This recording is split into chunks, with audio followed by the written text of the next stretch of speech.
De volta com você que acompanha o LAC Concursos e a gente se preparando de forma condizente para ficar competitivo para esse concurso e conquistar a nossa vaga. Afinal de contas, nós temos foco, força e fé. Nós estamos estudando com disciplina, meu camarada, com muita determinação. A gente não está dando moleza, não. A gente está estudando com todo afinco, com muita perseverança. E a gente não desiste não, a gente vai até o fim. Chegamos até aqui, não vamos jogar toalha não, a gente vai buscar essa vaga para conquistá-la e termos a aprovação e a nomeação nesse concurso.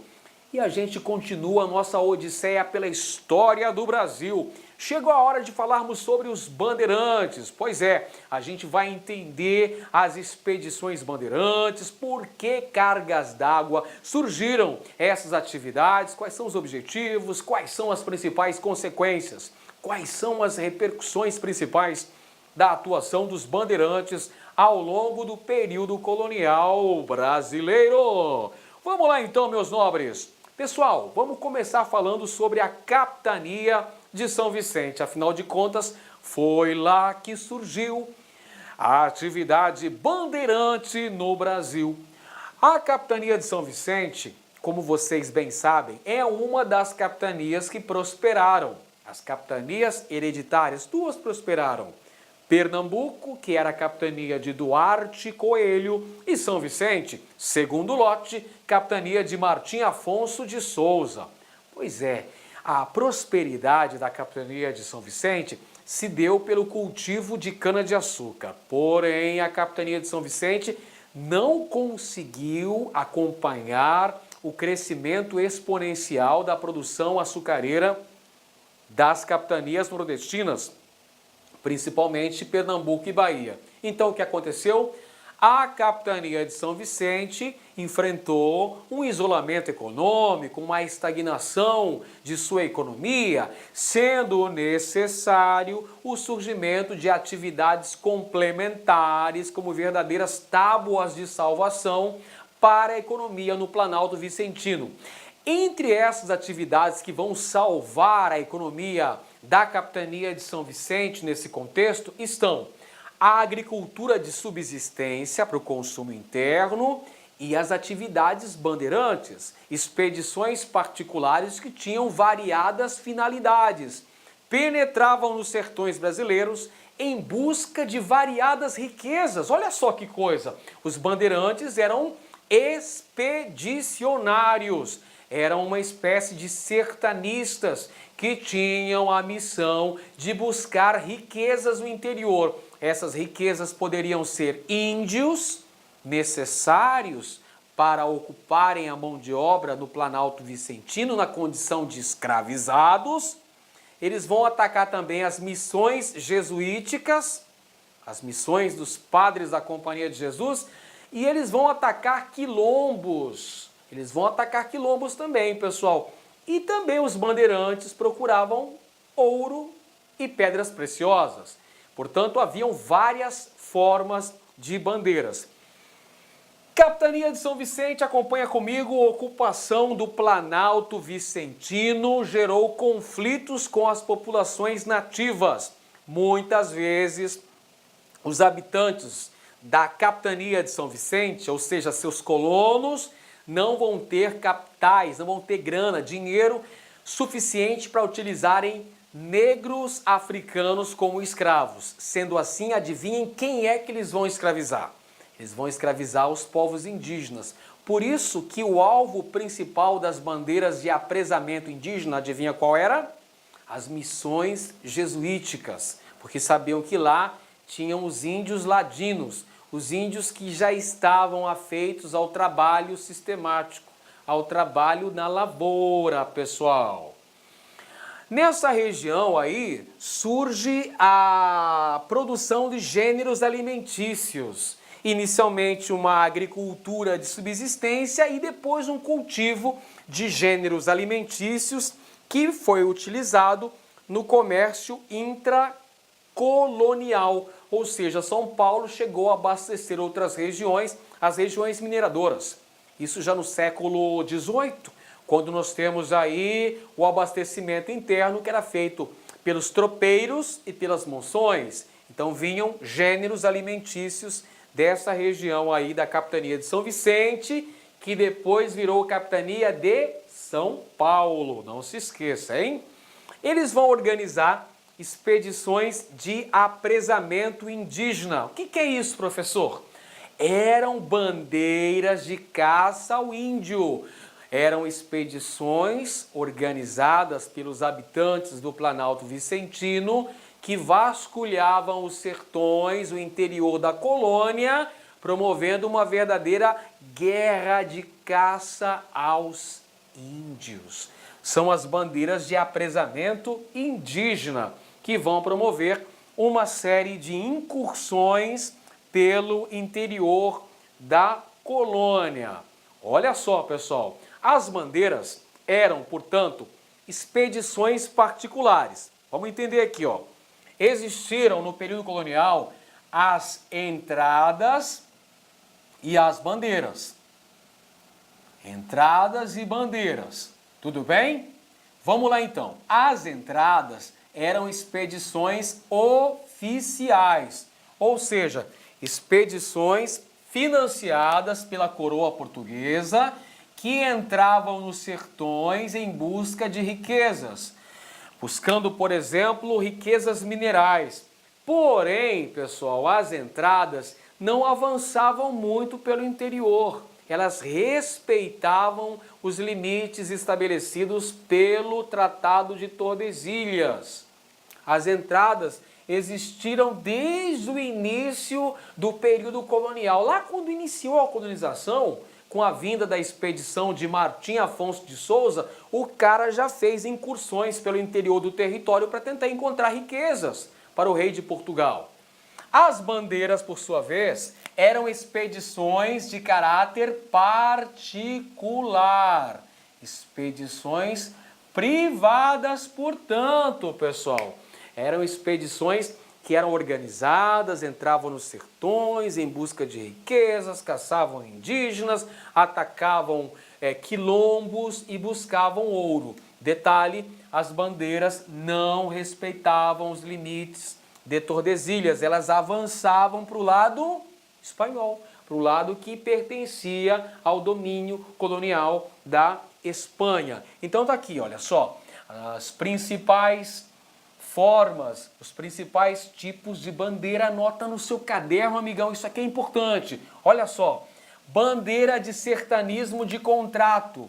Eram aquelas bandeiras que desempenhavam uma série de tarefinhas no interior do território, tais como o combate aos índios, combate aos indígenas, perfeito? Aos indígenas que eram contrários ao avanço da colonização. Perceba, no processo de expansão da pecuária no Nordeste, a chamada conquista do sertão nordestino pela pecuária, nós tivemos a atuação das bandeiras de sertanismo de contrato, que foram agenciadas pelos latifundiários da região Nordeste para combater os índios, para exterminar os índios, para que as milhares de cabeças de gado pudessem chegar ao sertão nordestino, ao Vale do Rio São Francisco.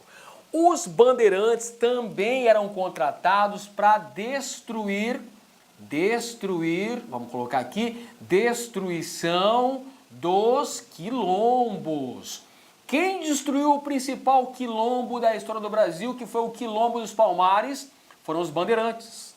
Os bandeirantes sertanistas de contrato. Foi Domingos Jorge Velho, lá em 1694. Então os bandeirantes desempenhavam uma série de funções no interior do território. Fica ligado. Os bandeirantes faziam isso. Ok? Tínhamos também as bandeiras de apresamento indígena. Ou seja, vamos trocar em miúdos, para ficar mais fácil, para lembrar no dia da prova.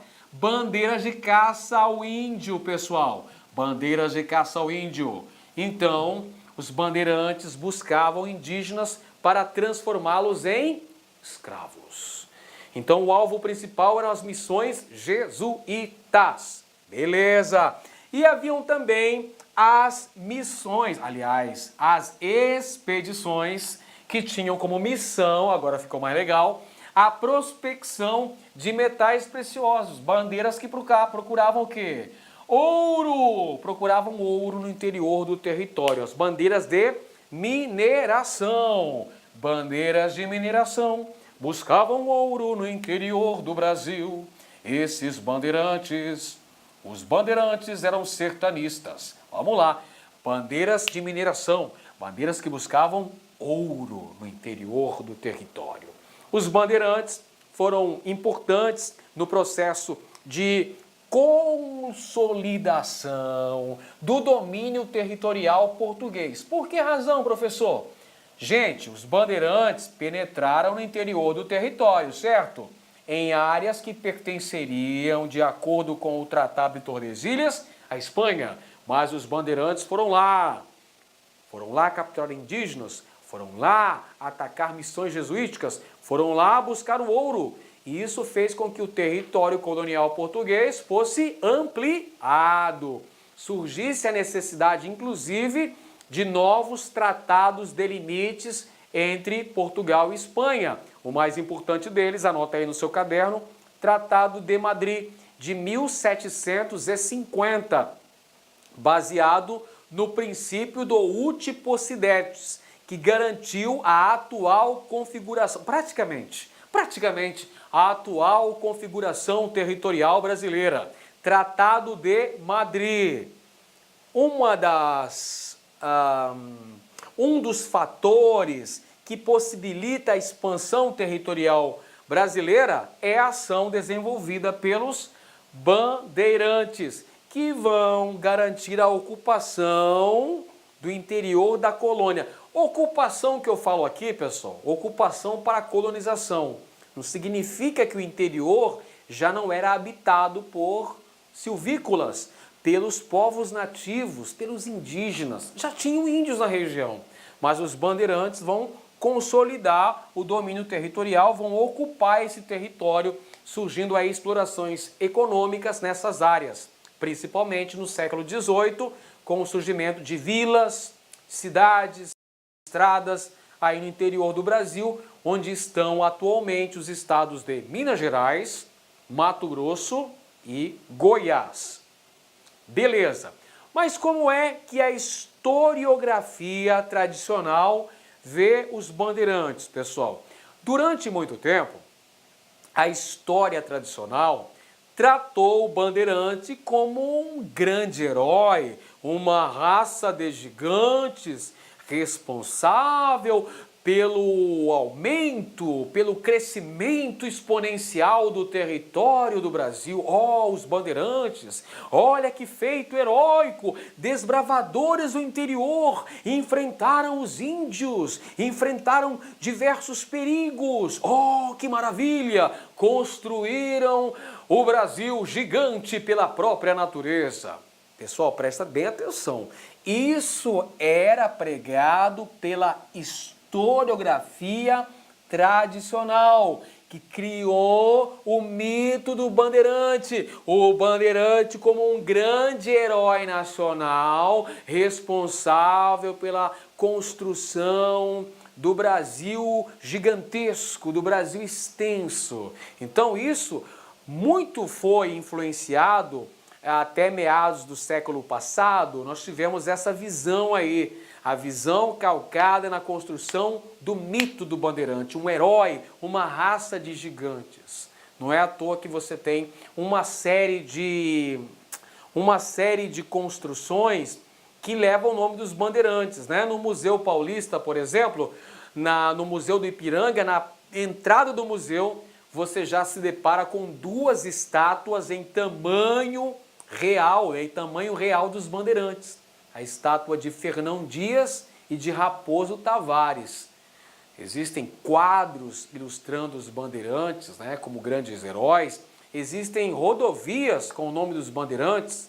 Rodovia dos Bandeirantes, rodovia Raposo Tavares, Fernão Dias, rodovia Anhanguera, em Goiás, ou seja, isso tudo construindo o mito do bandeirante como um grande herói nacional, um desbravador do sertão responsável pela expansão territorial brasileira. Essa é a única visão do bandeirante, professor? Não.